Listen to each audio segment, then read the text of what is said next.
na yung mga nagpa-blazing na replica ng ating Nazareno. Pauwi na sila. Saan pang mga lugar yan.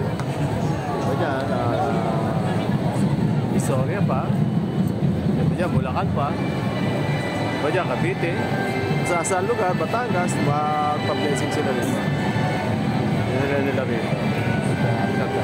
Babalik na nila.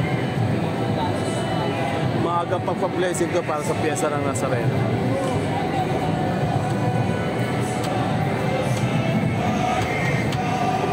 Nung araw, wala yung building na yan. Walang photo bomber dyan sa likod. Ngayon, laki na ng building sa likod ng Quiapo. Kitang-kita. Nung una, nagpipicture ako dyan, wala pa. Di ba tumataas yung building. Ngayon, laki-laki. Taas na, mga idol. Kitang-kita na sa picture ng Quiapo.